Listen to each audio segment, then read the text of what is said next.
Hi guys, as you're here to talk to you about the risks of construction technology and how to mitigate them.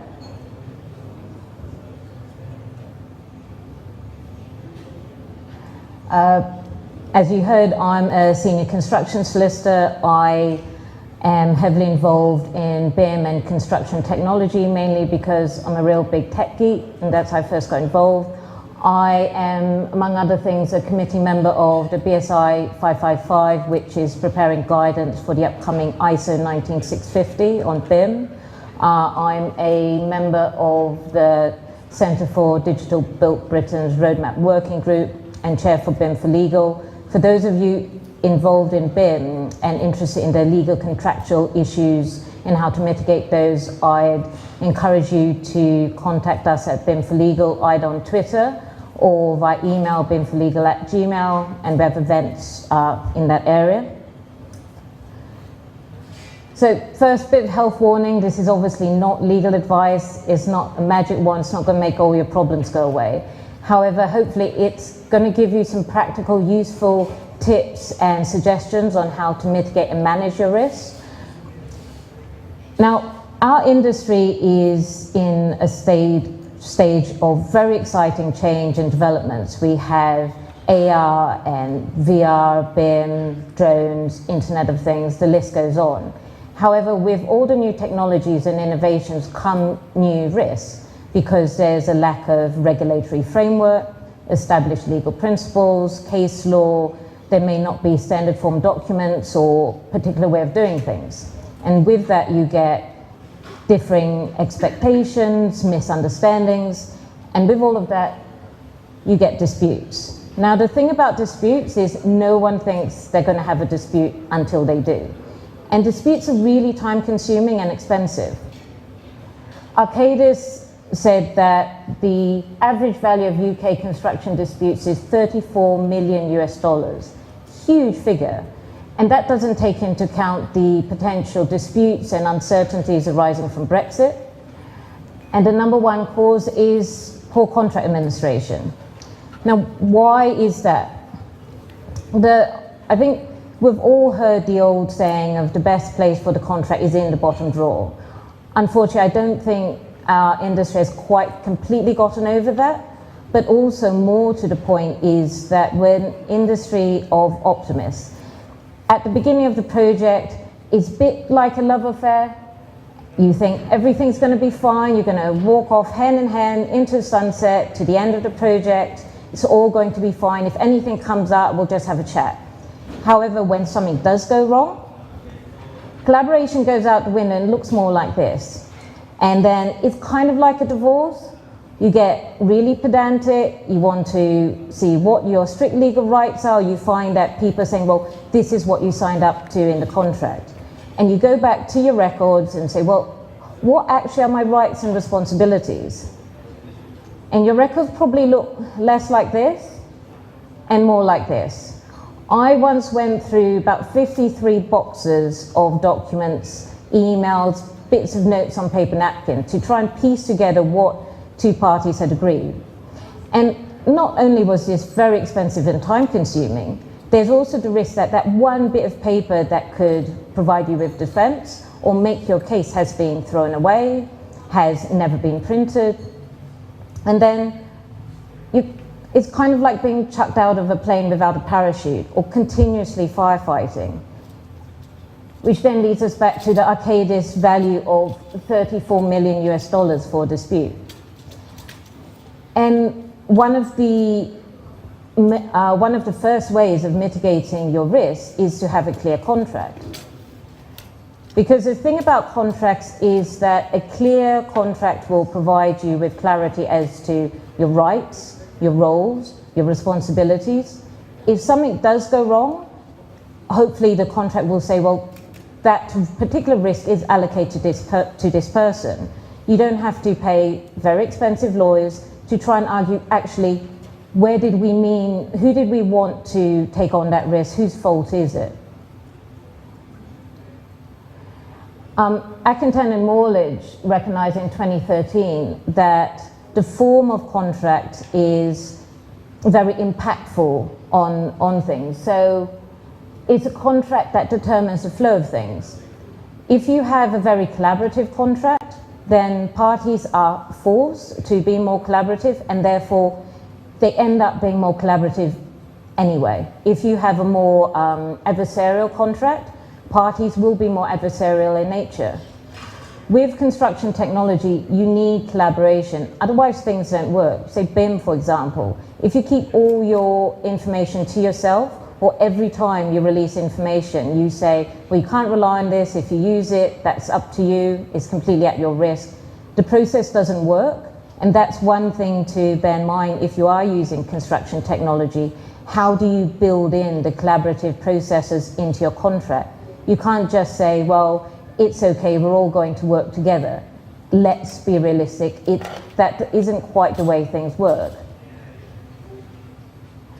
And here's a bit of a hopefully useful sample checklist. It's not exhaustive, but I sought to put the big ticket items to think about if you are using construction technology or innovation of any sort. What's your starting point? Bearing in mind your legal representatives probably only have a very vague idea about the technology. They probably don't really understand the risk, how the process works, what the particular issues are. And these are the sort of things you should be discussing with them. And first one is risk. Sometimes the easiest thing to do is go back to basics. Make a list of all the realistic things that could go wrong in using this technology. Whether it's, if you're using drones, could there be accidents on site? Could it damage a particular on-site building? If you're using BIM, is there a real risk of data errors, loss, corruption, hacking? Once you've made that list, what can we do to mitigate that risk? Where should it be allocated? And that should be made clear in the contract. Again, because if you're aware of what you're responsible for, but equally you should be aware of what you're not responsible for. The reason being, even if your contract's very clear as to the scope of your responsibility, all that bit over there, which it's silent about, is probably going to be the bit you argue about, because your employer will say, well, you're responsible for that. And you'll say, well, it doesn't say I'm responsible, so I'm not. And you have this, unfortunately, this roundabout argument, which there's no right answer to. The next one is scope and purpose. Because there's so many things you can do with the new technologies, what you think would be most useful for the project may not actually be what your employer wants. And if you don't have that discussion, then the product that they get at the end may be quite disappointing for them. Equally, the person you're talking to now is probably not going to be the person who looks at the contract in 2 years, 5 years, 10 years from now, and they won't have the first-hand knowledge. So the clearer you have it, the more likely that you are going to deliver something that everyone's happy with. The next one is format and timing of data and deliverables. Because the electronic data is so important, and there's obviously different types of format, we all know there's ongoing issues with interoperability, which are unlikely to disappear completely. It's important at the beginning to bear in mind what is a format of data that you need to be provided to you, or that you can provide, because it may be, if it's provided in the wrong way, it's going to cause you delay, it's going to cause you additional costs. The next one is indemnities. If a particular risk is allocated to a party because they're the ones who can manage that risk, do you want an indemnity from them if you incur additional costs, additional time due to them not managing this risk? But also from your own for your own protection, should there be reasonable limitations as to the extent of your liability in terms of loss or damage when using technology? And this is going to be very project specific. One which I notice gets missed a lot in contracts is time and cost. Now, if it's agreed, say you're going to do BIM for a project, everyone's very much on board, what happens if the BIM process it takes longer? or particular consultants provide their designs, their models late. Are you entitled to relevant event or relevant matter if it's JCT contract, or compensation event if it's NEC? You aren't automatically entitled to it, and there have been off-the-record disputes by various parties about the entitlement to compensation event. So again, it's something to bear in mind. The right to time and money, especially in industry where profit margins are so low, is something that's really important to consider. Finally, evidence of insurance. You can't just assume that parties' standard insurance policies, so PI, PL, and CAR, will cover the new technology. You can't just assume just because they say, I have cyber risk cover, it will cover drones, it'll cover BIM. It's a discussion that they should be having, and you may want some comfort by way of, say, a broker's letter, but equally it's something you want to be talking to your insurers about.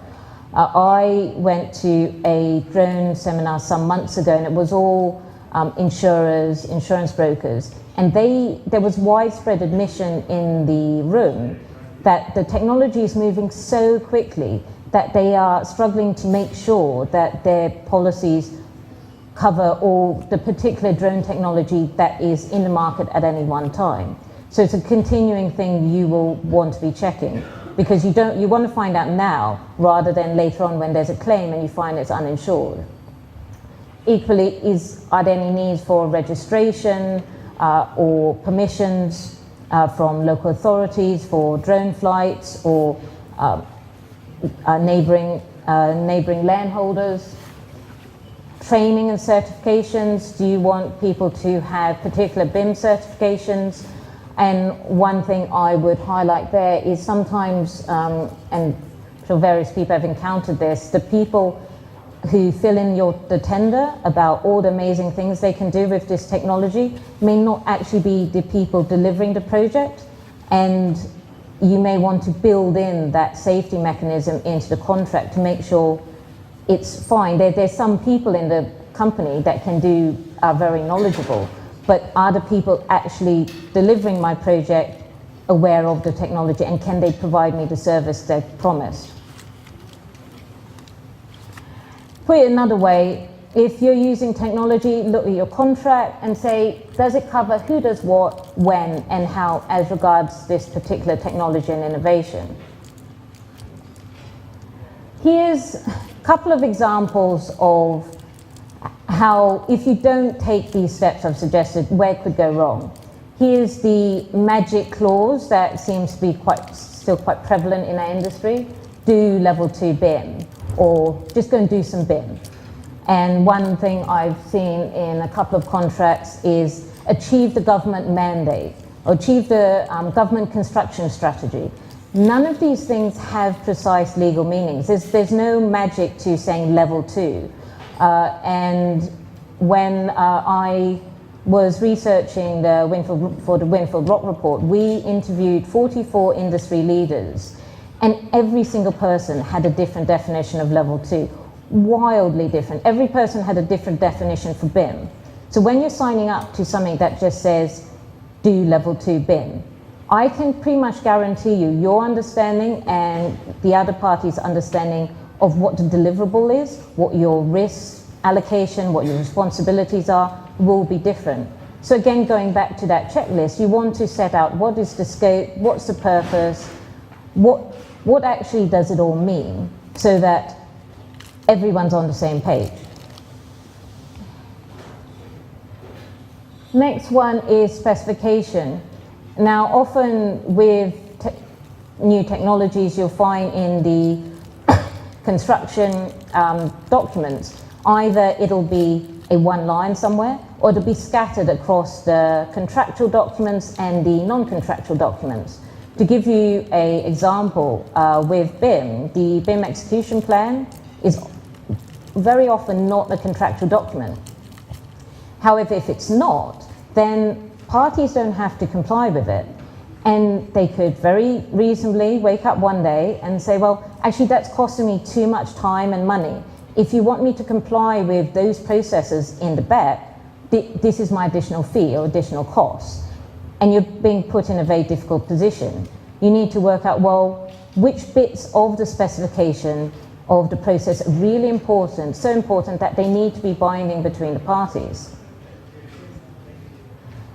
Next one is roles and responsibilities. With new technology comes a whole new set of titles. So you have BIM lead, BIM coordinator, BIM information manager. Again, because of the newness of this technology, there's no set definition of what this involves. And if you just say, party X is the BIM information manager, what that means and how wide that role is will differ from party to party. And it's worth making that clear. And on the point of roles and responsibilities, if you are taking on a new named role for technology, it's worth telling your insurance broker, because, for example, if you are a BIM coordinator, some insurers may say, well, that's not being an architect, that's being a BIM coordinator. That's not what you're insured for. Have that discussion so that it can be, if necessary, added to your policy. These are the different roles I do. Next one is warranting to comply with standards, whether it's PAS 1192 or it just says you will warrant to comply with all relevant standards. And there's two aspects of that which are really important. One being that make sure you, in your contract, if it's very vague, it just says complying with what standards are relevant to the project. Do you want to make that a bit more specific? Just so that as long as you know which standards you have to comply with, you do. With the upcoming ISO 19650, that's coming in January of next year. And you may think, well, that won't apply to me. It's not going to be mentioned in my contract. A lot of contracts do say you will comply with all relevant international standards. If it's a BIM project and your contract is phrased so that you're complying with standards that come into force after you sign your contract, it may be imported by implication. And so have a read, work out if you do have to comply with it, that's fine, just make sure you do. The other point about standards is that where there's a strict obligation to comply with standards, so it says you will comply with all of PAS 1192 too. And I don't know how many of you have read PAS 1192 cover to cover, but it's a really detailed, really comprehensive document. It's not meant to apply to every project. And I'd say it's probably really unlikely that 100% of it will apply. And you'll end up being in technical breach of contract because you've only complied with the 60% that was relevant. But also,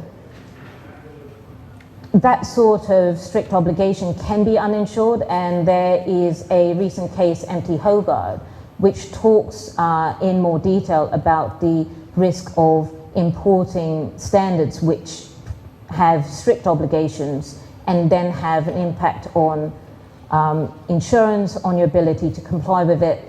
And to explain it in a simple way, a strict obligation in those circumstances can amount to like a fitness for purpose obligation, and as we all know, those are really, really bad.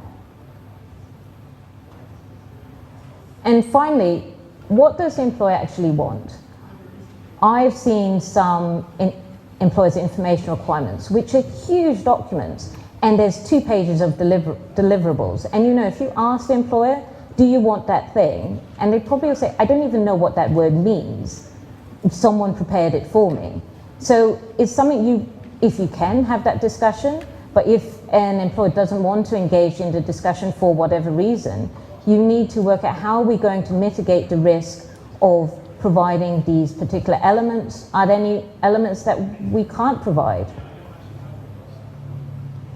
And here's some real life examples of those things. One, we want or own the models where the contract doesn't mention BIM, but the employer knows that the consultant is using BIM, and they decide, well, actually, I think that'd be really useful for me.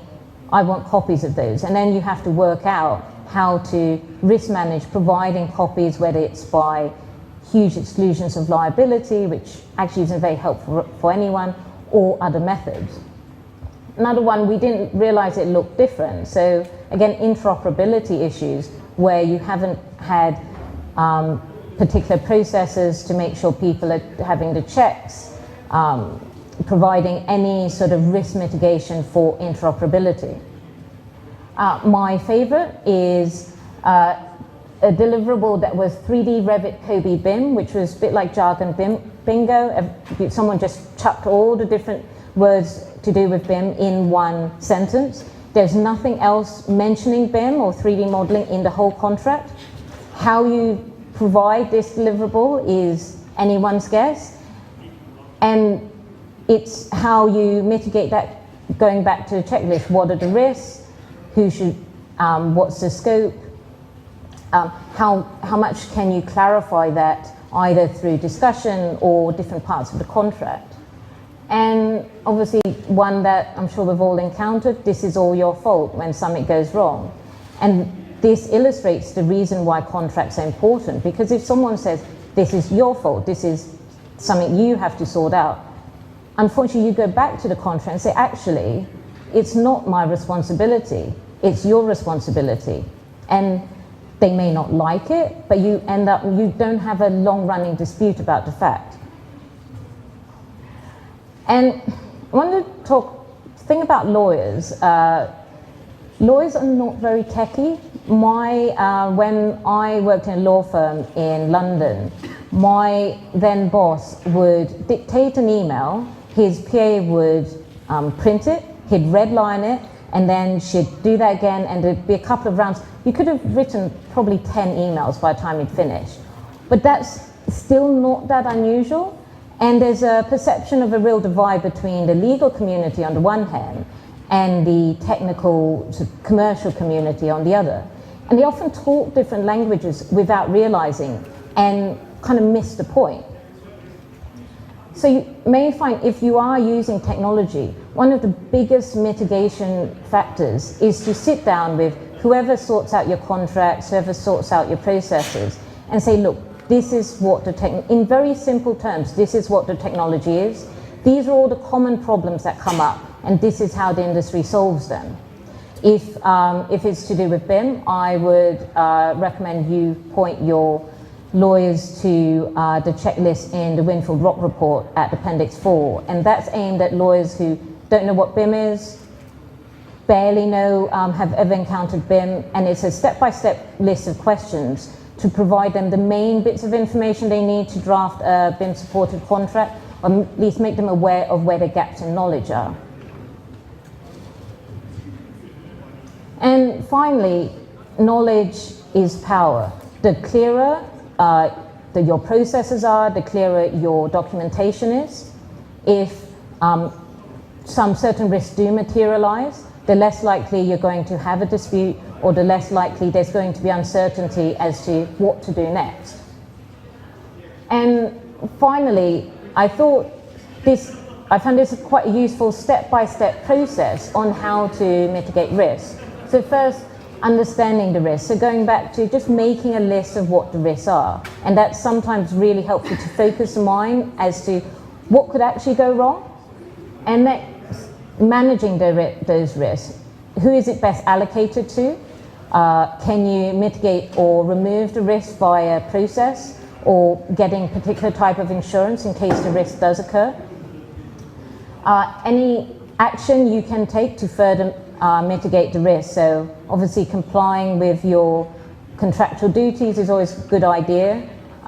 Giving the right notices. Now, in the Arcadis construction disputes report, one of the top 3 reasons for disputes was failing to comply with contractual notices. And it's amazing how many times people just don't read the contract.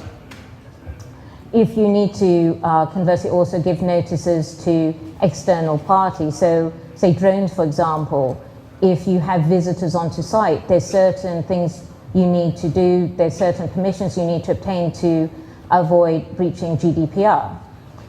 Do you need to provide notices or permissions from local authorities? And keep records, because if something goes wrong and a party says, okay, this is your fault. You want to be able to go back and check whether it is, or actually, is the thing they're complaining about different from what you issued?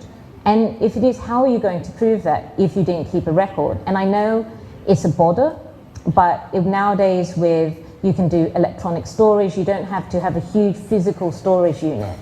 And because bear in mind, your liability for most contracts is 12 years after practical completion. So you can't just say, okay, the project is complete, let's burn everything. And finally, just having the knowledge of what your statutory and regulatory requirements are and what your contractual duties and rights are. There's going to, I think, need to be a much closer liaison between the people writing the contracts for you or advising on the contracts and the people who are carrying out the processes and the operation. And sometimes that's the best thing to just sitting in a room and going through it. And people realize, oh, actually, I didn't realize that's what you're doing. That's not catered for in the contract. Because otherwise, you may find that lawyers think as long as copyright's dealt with, everything else is a technical issue, the technical guys will sort it out. And it's important to keep that discussion going. If you have any comments, I'm always actively on Twitter debating things like this. There's two links there, one to the Winfield Rock Report, the other one is a paper I did recently on the legal risk of drones. Thank you very much.